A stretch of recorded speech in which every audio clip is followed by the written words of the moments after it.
Muraho, ese wari uzi ko ushobora gukoresha internet y'ubuntu utongeye kugura megabyte? Hari abantu benshi batunzwe n'ibyo bihe bakaba batabaho batagura megabyte kuri telefone zabo.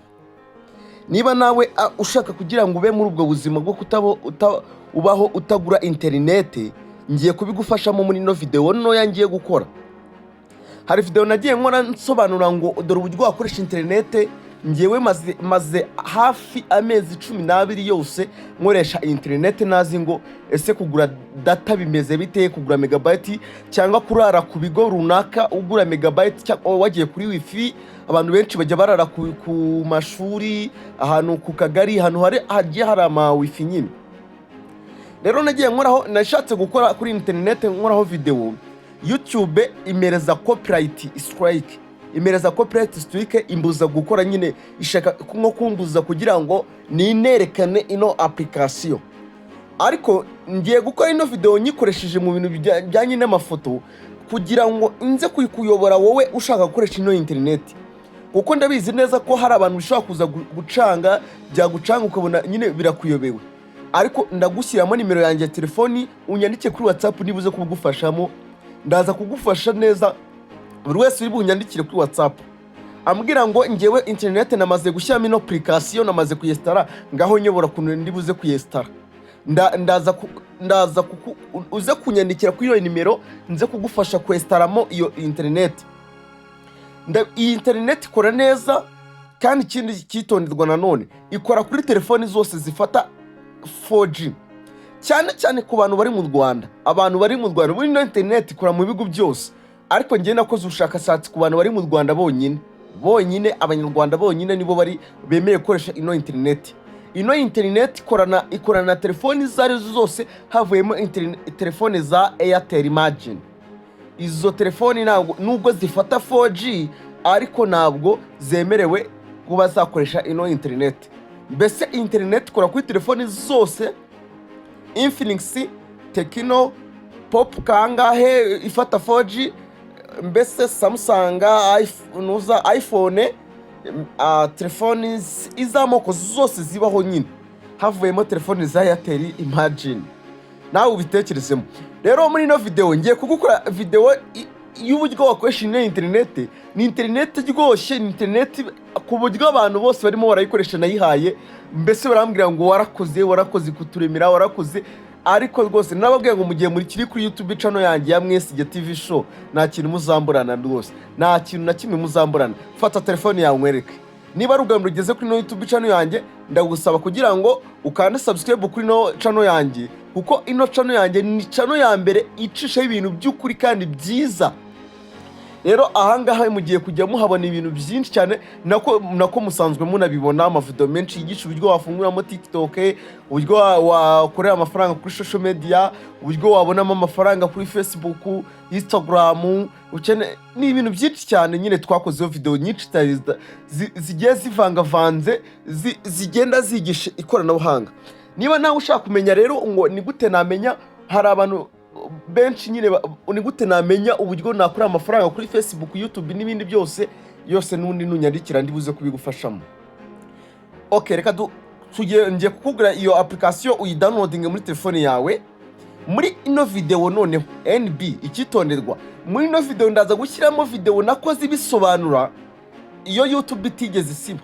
Ndaza kwishyira muri description y'ino video. Mbere numara kureba ino video maze kugira, uze guhita ujya muri description urebe iyo video y'uburyo wesitamo iyo news. Nibigucanga uze kumamagara kuri nimero ndibuze kuguhereza video mu kanya igiye kurangira.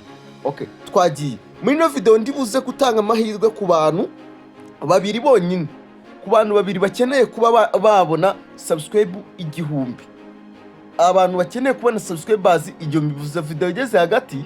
Abantu bakeneye kubona subscribe 1000, ndaza gutanga promotion y'abantu babiri bose ndibuhereza subscribe 1000 kuri channel zabo. Cyangwa abantu babiri bakeneye subscribe 1000, cyangwa baba bakeneye kufungurirwa channel ziyujuje ubuziranenge nje kuzibafungurira. Okay, twagiye noneho. Tugiye kugenda na step by step. Kanda subscribe kugira ngo video dukora ujye uhora uzibona rwose, kandi ni video zose dukora zose zigisha ikoranabuhanga. Twagiye. Jya muri Play Store. ujye muri Play Store wandikemo ngo CLAN tano VPN. CLAN tano VPN. Iyo CLAN tano VPN numanuka ukaza hasi cyane bagusobanura uburyo ikoreshwa, bakakubwira ngo wenda uyikora gutya nuku ariko nuko nguko niko bayita. Uyidownloading, numara kuyidownloadinga dore ibindi tugiye gukurikizaho. Okay, urayidownloadinga, numara kuyidownloadinga kuko reka mbanze nkubwire n'aka kantu mbere yuko nkomeza. Ino internet wemeye no kuyikoresha kuri machine yawe, niba ushaka kugira ngo ujye uyikoresha no kuri machine yawe, urebe video kugeza irangiye tumaze kugira tuze kuyihuza na telefone yawe na machine. Ngiye ibintu kwa kumba narafashe mu mutwe byose nanakuyobora na umvugishe no kuri telefone nakuyobora rwose paka neza. Twagiye, wamaze kuyidownloading, kanda open. Numara kuyikanda open, uragera ahantu hari utuntu tugeze muri dutatu. Akambere kabanza haba harimo ibintu bijyanye n'ibihugu, iyo ugakanzeho ubona ibintu bijyanye n'ibihugu. Uhita ugenda ukandikamo ngo Uganda. Wamara kwandikamo Uganda, hasi ukaza ugahitamo auto, munsi yaho ugahitamo auto. Bahita baguhereza isaha imwe yo gukoresha iyo internet. Okay, dore ikindi kintu uhita ukora noneho, uhita ujya gushaka simukadi ya Mango. Jya gushaka simukadi ya Mango 4G. Mango 4G bazitangira ubuntu, murabisobanura cyane ko simukadi za Mango bazitangira ubuntu. Hari abantu batazi zino simukadi rero bakavuga ngo ese ko nzi ko simukadi ya MTN, nkanzi simukadi za Airtel, Mango iba kuri MTN, iba kuri Airtel. Oya, nkuko habaho icyo cyicaro cya MTN, nkuko habaho icyicaro cya Airtel, nkuko habaho ibyo byicaro byose, habaho n'icyicaro cya Mango. Nkuko hano kuri Nuza twebwe Kayonza, Mango iratwegereye impande ya gare.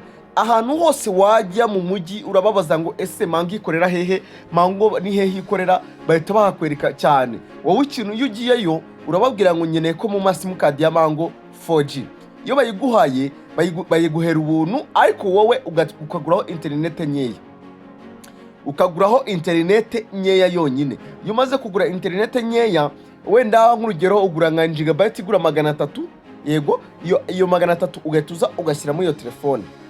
Okay, reka tuvugane reka noneho mite mvugana n'abantu bamaze kuyigura, bamaze gushyiramo telefone, bafite simukadi za Mango muri telefone yabo. Okay, wamaze kuyishyiramo simukadi yawe ya Mango, uyihuza na internet nyine kwa kuri bisanzwe. Urabizi iyo umuntu afite telefone ebyiri ziri zose yafite telefone imwe harimo simukadi ebyiri, bisaba ko imwe ayihuza na internet nyine kugira ngo ajye abasha gukoresha internet neza. Fata internet yawe uyihuze na Mango. Numara kuyihuza na Mango, ujya kuri application. Numara kujya kuri application, kandi icyo bita start, uhita ukanda okay. Numara gutangira irahita iba connected, application yawe iraza kuba connected. None ikindi kintu nakora kino application, uraza kugenda wongera amasaha. Kongera amasaha naho handitse ngo ads. Ango ads nyine urayikandaho. Numara kuyikandaho ukande utegereze baze kukuzana akantu ko kameze kitwa ngo watch ads. Ango nusoma barakubwira ngo iyo kongeza amasaha, ngo iyo urebye aka video kamwe konyine baguhereza amasaha yo gukoresha internet y'ubuntu. Bivuze ko ngewe mba mfite nk'amasaha ajya mu ijana kuko mba narayongeje ari hejuru cyane. Rero ugakanda kuri aka video, hakazaho akantu k'agapublicité, ibintu nk'ibyo ngibyo ndagenda bikwerekana, ndagenda nkwereka uburyo ako gapublicité kameze, ibintu nk'ibyo ngibyo. Okay, kamara kurangira akaguhereza amasegonda 30 kugira ngo wongere uhakandi. Amasegonda 30 yarangiye, urongera ugasubiraho ugakanda kongeza amasaha. Iyo umaze kongeza amasaha, mwihangane ko nagiye nkoresha amafoto, kuko nagiye nkoresha amafoto nanze gukora video nyine yerekana ngo uburyo ikorwamo neza. YouTube itonya kunkubita strike, nayikozeho bwa mbere YouTube iti nkubita strike, ubwo mpita mbona ko YouTube idashaka ko nerekana application. Ariko hari ibintu nyine YouTube yanga ko tubyerekana, ariko nanjye nkaba ngiye kubibakorera mu marenga nyine. Nabibakoreye mu marenga rero nuko nguko. Okay, noneho kongeza amasaha nuko nguko. Twagiye kubihuza na Nuza rero. Ubu aka kanya wemeye kuva ku bigo wararagaho ushaka internet. Okay, twagiye noneho kubihuza na Nuza na machine yawe. Hita ujya muri Nuza muri Play Store udownloading iyo yitwa Proxy, Every Proxy. numara kuyigeraho uyidownloadinge, numara kuyidownloadinga iyo yitwa Every Proxy uhita uyishyira muri telefone yawe. Urahita ugenda urebe ahantu, reka tugendane step by step.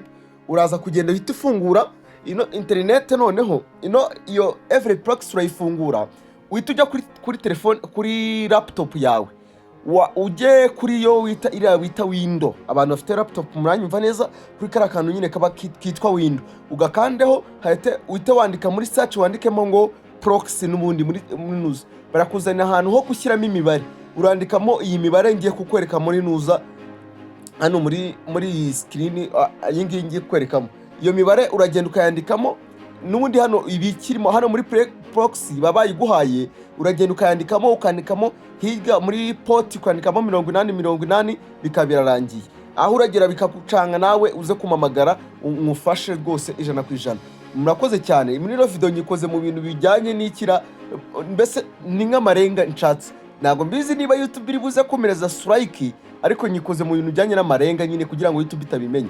Okay, video yacu tirayisoze, uze kumamagara kuri nimero yanjye 078 084 1323. Unyandikiye kuri WhatsApp cyangwa umamagare ndabigufashamo. Niba ukeneye kuzamura social media zawe, YouTube, TikTok, Instagram, cyangwa ukeneye kuziguriza zatangiye guhembwa, ukeneye kuzizamura, ukeneye kwiga uburyo wazamura YouTube n'ibindi byose, tubigufashamo rwose. Mu gihe uri kuri YouTube channel yanjye unyandikire mbigufashemo. Ndabakunda cyane, Imana ibamere umugisha.